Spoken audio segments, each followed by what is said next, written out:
C'est fou quand on y pense, non?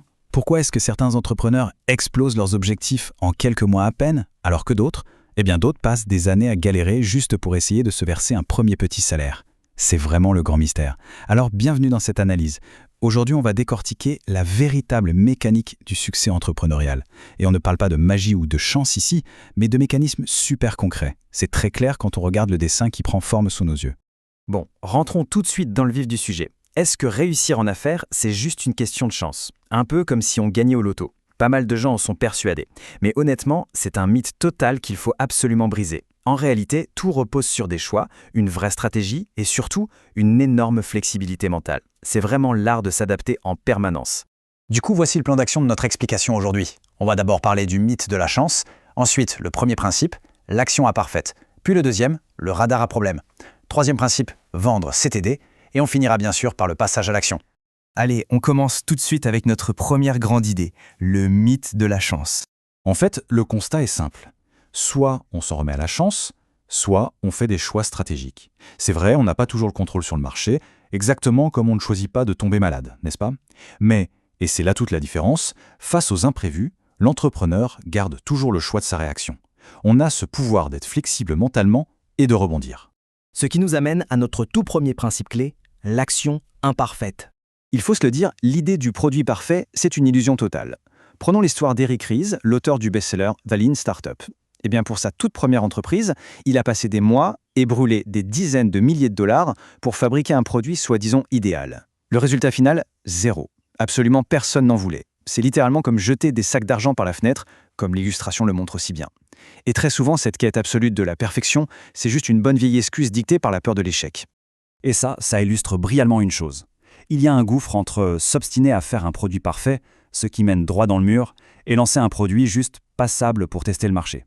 La vraie stratégie, c'est de faire le minimum syndical et de lancer son idée en quelques semaines. Le but, récolter des retours clients immédiats pour ajuster le tir en chemin, le tout sans faire faillite. On devrait tous garder cette phrase d'Albert Einstein en tête. En gros, quelqu'un qui n'a jamais échoué est tout simplement quelqu'un qui n'a jamais rien tenté. Le fameux « bon moment pour se lancer », franchement, il n'arrivera jamais. Les meilleurs leaders agissent super vite, tout simplement parce qu'un revers temporaire vaudra toujours 1000 fois mieux qu'un regret éternel. Passons maintenant au deuxième principe fondamental, le radar à problème.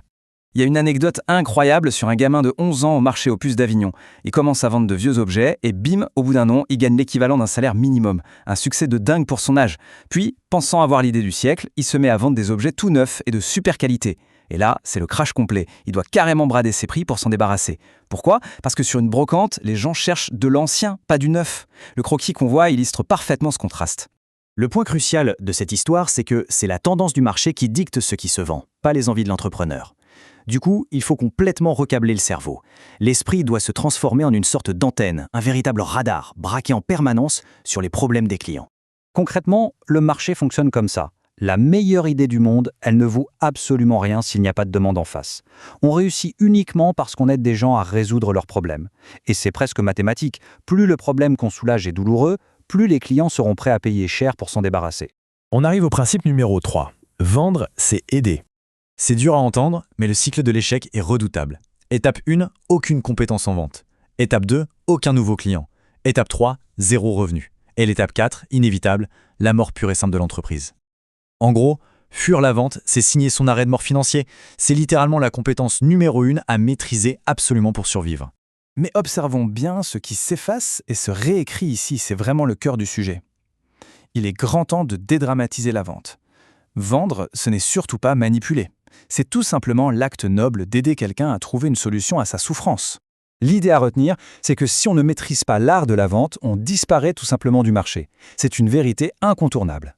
Et la bonne nouvelle, personne ne naît avec un gène du vendeur. C'est une expertise stratégique qui s'apprend complètement et l'appliquer peut littéralement faire exploser les résultats en l'espace de quelques scènes.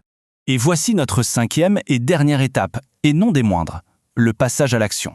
Il existe un outil stratégique dont on parle souvent, un livret de 25 questions clés pour développer son business. La capacité à se poser, planifier et agir avec stratégie a un impact sur les ventes bien plus fort que n'importe quoi d'autre. Une seule bonne idée qui émerge de ces 25 questions, ça vaut de l'or, et ça peut tout transformer du jour au lendemain. Alors pour finir, la vraie question à se poser, c'est va-t-on continuer d'attendre indéfiniment un moment parfait qui, on le sait, n'arrivera jamais?